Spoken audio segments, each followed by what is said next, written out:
पूरी मतलब कर रहे हो ये जो यहाँ के हरियाणा के लोग आए थे तो हरियाणा का जो मानक है कोई जानकार आदमी जाएगा ना, मंत्री ने फंसा दिया है, हम अभी जाएँ फिर बताएँगे।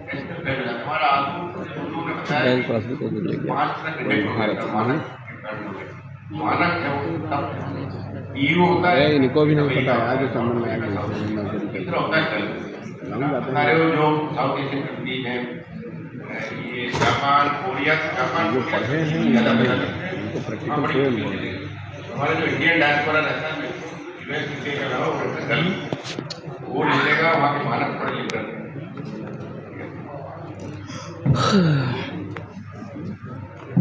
देखिए, हमारे यहाँ का किसान, हमारे यहाँ का व्यापारी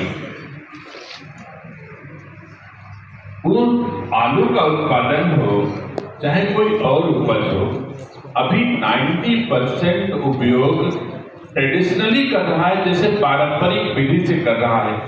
हमको उसी में डाइवर्सिफाई करना है, वही रास्ता इन लोगों को बताना है। एक बार इनके मुंह में वो बात लग जाए, जैसे चाय पिला के हम बना के चाय के, वैसे अगर हम इनको एक्सपोर्ट का गुलाम बना ले जाएं, अच्छा एक्सपोर्ट करा के, अच्छा फायदा दिला करके, तो ये खुदे आगे चलने लग जाएंगे, हमारी कोई जरूरत नहीं पड़ेगी। एक तो रास्ता अच्छे से हम लोग दिखा ले जाएं, क्योंकि हमारी आदत में नहीं है कि हम इस गुणवत्ता का आलू उत्पादन करेंगे तो दुनिया की इस बाजार में हमको इतना भाव मिलेगा। तो पहले तो हमको इनको इस रास्ते पर ले चलना है। रास्ता सुगम होगा तो हर सफर कर लेगा। पहले तो रास्ता सुगम इनको बताया जाए, है ना? तो आप थोड़ा जल्दी करो इसको आगे भाई। इशारा हो गया, बंद करो। ऊपर भी अगर बात करें, जैसे कि हमारे खाड़ी में लेकिन पूरा बताई बात समझ नहीं पाए। तो ये हमारे काफ़ी नज़दीक है और ये भारत की फलसफियों में इनकी पहले से अच्छी पकड़ भी है। यहाँ प्रतिस्पर्धा भी हमारी बढ़ रही है। जैसे कि 2023 में लगभग 887 करोड़ के आम आयात हुए थे, जिसमें भारत से 233 करोड़ के आम गए और पाकिस्तान से लगभग 213 करोड़ के। जीसीसी में खास बात ये है कि वहाँ हमारा डायस्पोरा काफ़ी अच्छे नंबर में है, तो वहाँ के खरीदार जो है दक्षिण एशियाई किस्मों को प्राथमिकता भी देते हैं।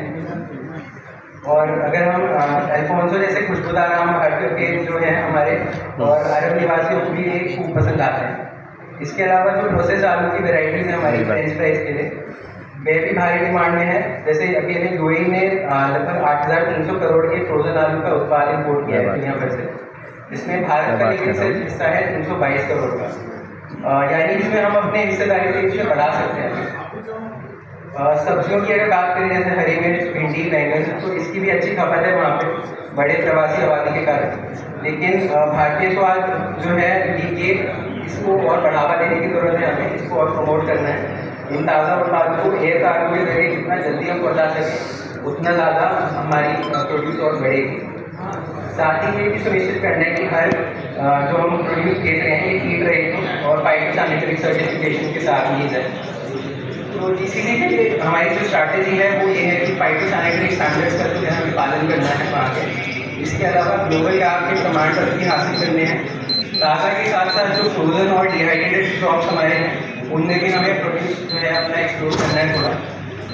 इसके अलावा कंटेनर जो लॉजिस्टिक्स है और सी पोर्ट की कनेक्टिविटी है इसको थोड़ा और मजबूत करने की ज़रूरत है।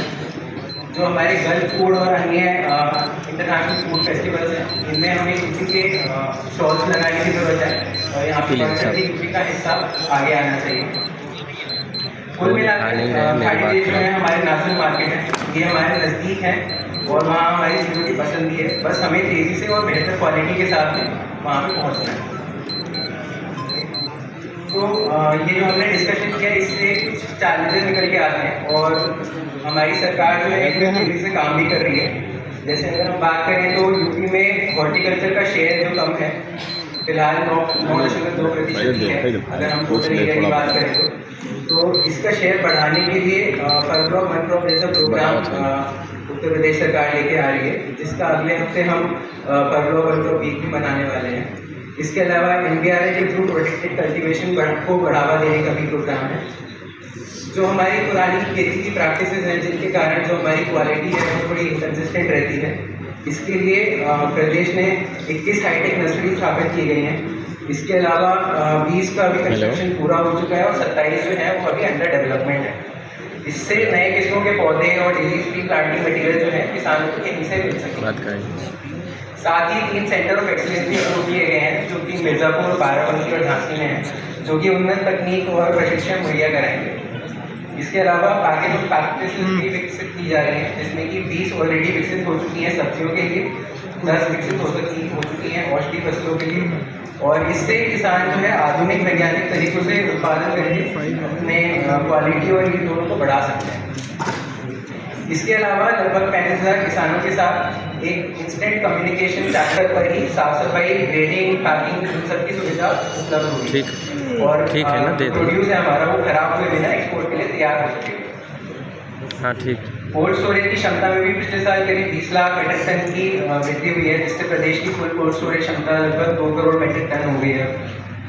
अब आगे अगर हम बात करें पॉलिसी और इंस्टीट्यूशनल सपोर्ट की, तो प्रदेश में कृषि निर्यात नीति है, खाद्य प्रसंस्करण नीति है, ये दोनों ही नीतियाँ मौजूद हैं हमारी, और उद्यमियों के लिए काफ़ी इंसेंटिव भी देती हैं ये दोनों नीतियाँ। नई इकाइयों को भी प्रमोट किया जाता है। सरकार ने अब हॉर्टिकल्चर हमारे एक्सपोर्ट प्रमोशन बोर्ड को भी एक्टिवेट किया है। इस बोर्ड के माध्यम से एक अम्ब्रेला के नीचे हम एक्सपोर्ट से जुड़ी योजनाओं को बढ़ावा होते हुए देखेंगे। इंटरनेशनल बिजनेस में नेटवर्क बढ़ाने के लिए भी प्रदेश सरकार ने 170 से ज़्यादा देशों में उनके आर्थिक दूतावास हैं, वहाँ तक उनकी पहुँच बनाई है और ट्रेड के प्रपोजल जो है डिस्कस किए हैं। National institute of agricultural marketing के साथ में MOU किया गया है ताकि मार्केटिंग कैपेसिटी की बढ़ोतरी हो। फाइनली अच्छी बात यह है कि अब हमें इस फील्ड में फोकस एफर्ट्स के लिए हमारा एक्सपोर्ट प्रमोशन बोर्ड मिला है, और इस बोर्ड के जरिए हम एक्सपोर्ट्स को स्ट्रीमलाइन कर सकते हैं, नई जो मार्केट्स हैं उनको आइडेंटिफाई कर सकते हैं, और जो हमारे स्टेक होल्डर्स हैं उनको एक साझी दिशा दे सकते हैं। हम उम्मीद करते हैं कि हम सब मिलकर अपने एफर्ट से इस अभियान को सफल बनाएंगे, ताकि यूपी का जो हॉर्टिकल्चर है ये ना सिर्फ देश में बल्कि पूरे विश्व भर में एक मजबूत स्थल बना सके। धन्यवाद।